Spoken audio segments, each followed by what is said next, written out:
আমি এই বাড়ির কাজের লোক না যে সারাদিন পরে এইসব কাজ করব। কি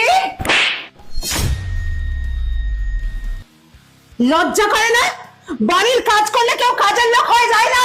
আপনি আমার গায়ে হাত তুললেন? হ্যাঁ, বেশ করেছি। বিয়ে দিয়ে তোমাকে এই বাড়িতে কি জন্য এনেছি? রাত দিন ঘুমোচ্ছে আর ফোন নিয়ে ঘাটাঘাটি করছে। কাজ করানোর জন্য নিয়ে এসেছেন আমাকে এই বাড়িতে? বাড়ির বউ হলে কাজ করতে হবে, বুঝতে পেরেছো? তুমি তুমি তো একটা কাজ করতে পারো না। বাবা মা কি শিখিয়েছে? বাবা মা শেখায়নি যে শ্বশুর বাড়িতে গিয়ে কিছু কাজ করতে হয়, হাতে হাতে কাজ করতে হয়? কাজ আমরা সবাই করেছি। যদি আপনাদের এত কাজ করানোর ইচ্ছা থাকে তাহলে নিজে কাজ করুন, আর না হলে কাজের মাসি রাখুন। সব কাজ যদি আমি করি তাহলে তোমাকে বিয়ে দিয়ে এনেছি কেন? তুমি কি করবে? 11টা অবধি ফোন ঘাটবে আর ঘুমাবে? আমার লাইফ আমি মুছবো, আপনি বাবাকে আমার স্বামী মুছবে। আর এই বাড়িতে আমার গার্জিয়ান আমার স্বামী, আপনি না। এই বাড়িতে গার্জেন আমি। এই বাড়িতে থাকতে গেলে আমি যেভাবে বলবো সেভাবে চলতে হবে। আমি আপনার কেনা গোলাম নই। বাড়ির বউয়ের কাজ করতে হবে। করেছেন তো, আর করতে হবে তোমাকে। যদি অত কাজ করেন কাজ করে কেউ কাজের বেশি হয়ে যায় না। মা, কি হচ্ছে এগুলো? রাত্রি, এসব কি হচ্ছে বলো ঘরের মধ্যে? আমরা বসে আছি, কাজ করছি, তাও এখানে তোমাদের মধ্যে এসব হচ্ছে। যা ঘরে যাও, যা ঘরে যাও। তুমি আগে তোমার মাকে বোঝাও, আমি এই বাড়ির কাজের লোক নই। আর মা, সত্যি তুমিও না? এই, আগে আগে বউকে ঠিক কর, তারপর আমাকে শাসন করতে আসবি, বুঝলি? রাত্রি, যা ঘরে যাও, যা ঘরে যাও।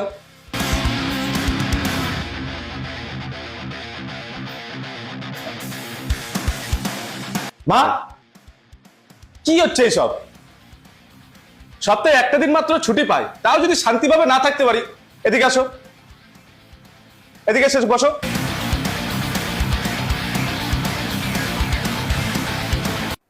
রাত্রি, রাত্রি, কি হচ্ছে এসব? তুই মায়ের সঙ্গে এমন কেন করলে? আমি মায়ের সাথে এমন ব্যবহার করেছি সেটা তোমার চোখে পড়েছে, আর উনি যে আমার সাথে এতটা খারাপ ব্যবহার করলো, উনি যে আমার গালে থাপ্পড় মারলো, সেটা একবারও চোখে পড়েনি? আমি মানছি যে মা তোমাকে মেরে ঠিক করেনি, তোমাকে মাটা মায়ের সত্যি অন্যায় হয়েছে, বাট তুমি এমন ভাবে কথা বলছিলে মা খুব রাগ হয়ে গেছে। মানছি ভুল করেছে মা, তোমার মাটা ঠিক হয়নি, বাট তবুও তুমি এভাবে কথা বলে মায়ের সঙ্গে ঠিক করোনি এত লাউডলি। তুমি সবসময় তোমার মার হয়েই কথা বলো। আমি যে তোমাকে বিয়ে করে তোমার ভরসায় এই বাড়িতে এসেছি, স্বামী হিসেবে তুমি কোন কর্তব্য পালন করেছো? দেখো রাত্রি, মা একজন বয়স্ক মানুষ, তার বয়স হয়েছে, আর তাছাড়া ছোট্টবেলা থেকে মা আমাদেরকে আগলে মানুষ করেছে, এই ঘরটাকে দেখেছে। আর বাবা মারা যাওয়ার পরে মাও খুব ডিপ্রেস হয়ে গেছে, আর সেখান থেকেই আজকে এত রাগী হয়ে গেছে। আমি মাকেও দোষ দিচ্ছি না, তোমাকেও দোষ দিচ্ছি না, যেটা হচ্ছে সেটা পুরো সিচুয়েশনের জন্য হচ্ছে। আর সত্যি কথা বলতে মারও অনেক প্রবলেম আছে, হয়তো ভুল করছে, মা অনেক রাগ করে বলেছে। আর শোনো, এই বাড়িতে যা কাজ রয়েছে হাফ তুমি করো, হাফ মা করুক, দেখবে সব ঠিক হয়ে যাবে। কি হচ্ছে মা এসব? আজকে বৌদি নতুন বিয়ে করে এসছে, আজকে এইসব ঝামেলা অশান্তি করার জন্য? ও, তুই শুধু আমার দোষটাই দেখলি, ওরটা দেখছিস না? দেরি করে ঘুম থেকে ওঠে, ঠিকমতো কাজ করতে চায় না, সেগুলো দেখছিস না? সবকিছুই বুঝতে পারছি মা।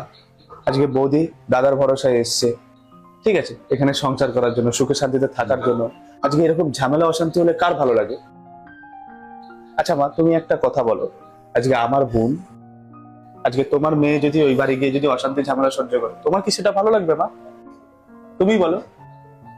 আজকে বৌদিকেও তো বৌমা হিসেবে না দেখে নিজের মেয়ে হিসেবে দেখতে পারো মা, পারো তো বলো? আজকে বৌদির বাবা মা অনেক আশা নিয়ে এই বাড়ি পাঠিয়েছে। আজকে বৌদির বাবা মা যদি শোনে যে এই বাড়িতে এরকম অশান্তি ঝামেলা হচ্ছে, তাহলে তোমার কি সেটা ভালো লাগবে মা, বলো? কাউকে বোঝানো আর অপমান করার ভেতরেও অনেক তফাৎ হয়। রাতে দেখো, আমি আর আমার ভাই সারাটা দিন খাটি শুধু এই পরিবারের জন্য, এই সংসারের জন্য, আর তোমরা তোমরা এমনটা করো। আমরা সারাটা দিন বাইরে খাটি যাও, তোমরা সেফ থাকো, শান্তিতে থাকো, আর দেখো তুমি আর মা ঝগড়া করছো, অশান্তি করছো। সংসারকে উনি সেফ রাখছেন, সেই কারণে আমার সাথে এত খারাপ ব্যবহার করলো।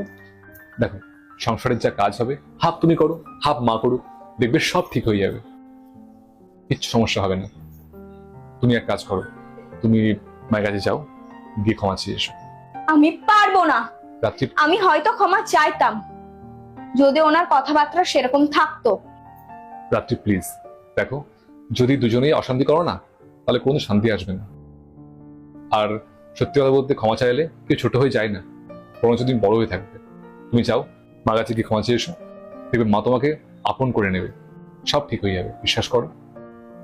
যাও প্লিজ যাও, এটা আমার রিকোয়েস্ট। নিজের ইগোটাকে সাইডে রেখে একবার, জাস্ট একটা বার মায়ের কাছে যাও, গিয়ে ক্ষমা চেয়ে এসো, দেখবে সব ঠিক হয়ে যাবে। রাত্রি প্লিজ, এটা আমার রিকোয়েস্ট। ঠিক আছে।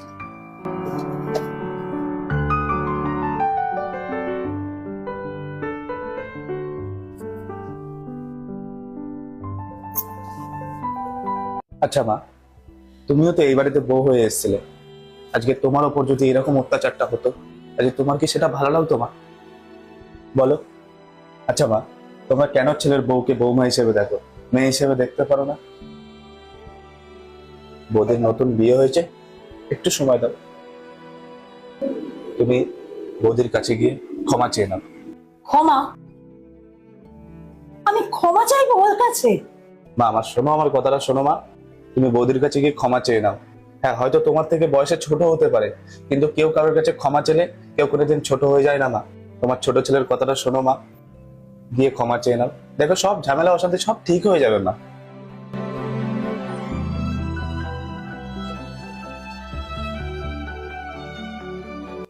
মা,